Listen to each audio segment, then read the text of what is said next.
Hi friends, ఇప్పుడు blouse హ్యాండ్స్ని ఈ విధంగా కటింగ్ చేయడానికి చూపిస్తుందండి ఆ జాకెట్తో. ముందుగా మా ఛానల్ ఫస్ట్ టైం చూసినట్లయితే లైక్ చేయండి, షేర్ చేయండి, సబ్స్క్రైబ్ చేయండి. ఇప్పుడు 2 హ్యాండ్స్ కోసం 2 ఫోల్డింగ్స్ తీసుకొని మిడిల్ ఫోల్డ్ చేసుకోవాలి. ఈ విధంగా 4 ఫోల్డింగ్స్లో. ముందుగా మన నార్మల్ బ్లౌజ్కి ఇప్పుడు కూడా కింద ఒక 1.5 ఇంచ్ ఉండే విధంగా మార్క్ చేసుకోవాలి. కింద మిషన్ లైన్ స్టిచ్చింగ్ కోసం ఒక హాఫ్ ఇంచ్ వరకు ఒక మార్క్ చేసుకోవాలి.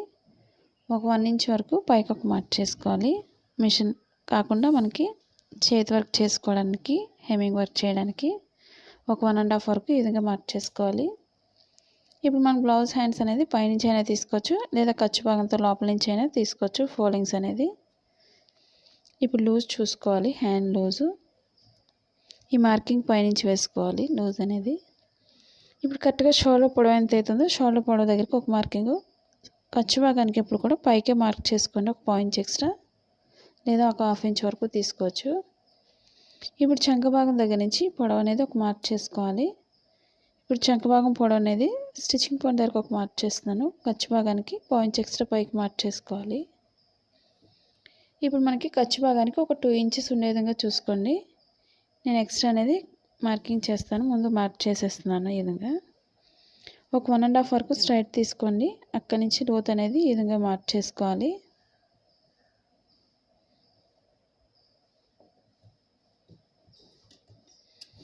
ఇప్పుడు షోల్డర్ దగ్గర నుంచి మనం ఈ విధంగా కట్ చేసుకోవాలి.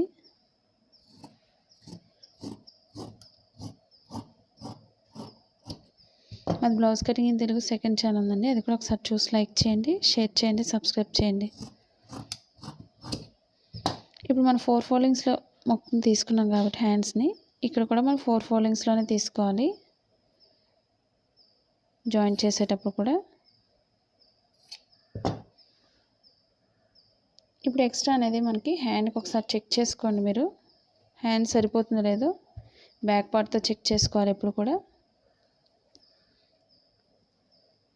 ఇప్పుడు స్టిచ్చింగ్ పాయింట్ దగ్గర నుంచి ఈ విధంగా వేసుకోవాలి. బ్యాక్ పార్ట్ అనేది మనకు లూజ్ ఎంత అవుతుందో ఈ విధంగా చెక్ చేసుకున్న తర్వాత కట్ చేసుకోండి.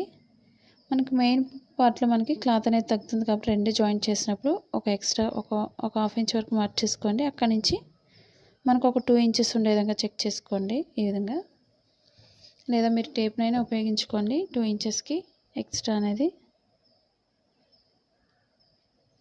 మెయిన్ క్లాత్కి దీనికి కూడా ఒక హాఫ్ ఇంచ్ వరకు చూసుకొని ఎక్స్ట్రా అనేది 2 ఇంచెస్కి మార్క్ చేసుకోండి, ఒక 2.5 ఇంచ్ వరకు.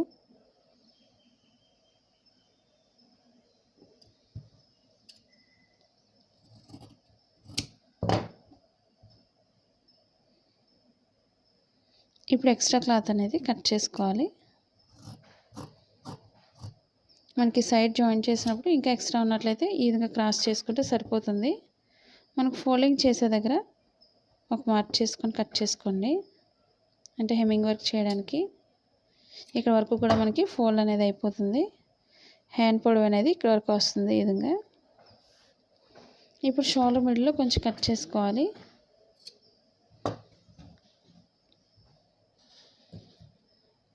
ఇప్పుడు 2 రైట్ సైడ్స్ కూడా మనం ఎదురుబెదురుగా వేసుకోవాలి హ్యాండ్స్ అనేది. మనకి కటింగ్ అనేది మిడిల్ పాయింట్ ఎందుకు కటింగ్ చేస్తూ ఉంటే మనకి కరెక్ట్గా జాయింట్ చేసేటప్పుడు షోల్డర్స్ ఫ్రంట్ బ్యాక్ మిడిల్ పాయింట్కి కరెక్ట్గా రావాలి కటింగ్ అనేది. అప్పుడే మనకి పర్ఫెక్ట్గా కుదురుతుంది హ్యాండ్స్ అనేది.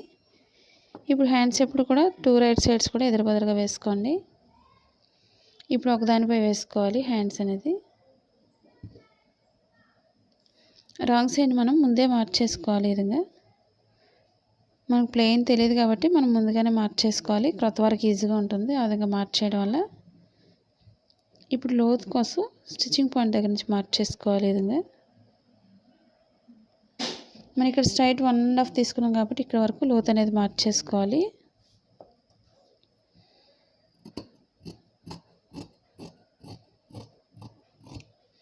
మాది blouse cutting in Telugu second channel ఉందండి, అది కూడా ఒకసారి చూసి లైక్ చేయండి, షేర్ చేయండి, సబ్స్క్రైబ్ చేయండి.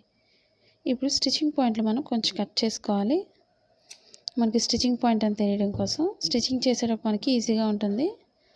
మార్కింగ్ చేసేటప్పుడు అన్నీ కట్ చేసినట్లయితే మనకి. ఇప్పుడు ఎక్స్ట్రా క్లాత్ అనేది ఈ విధంగా జాయింట్ చేసుకోవాలి.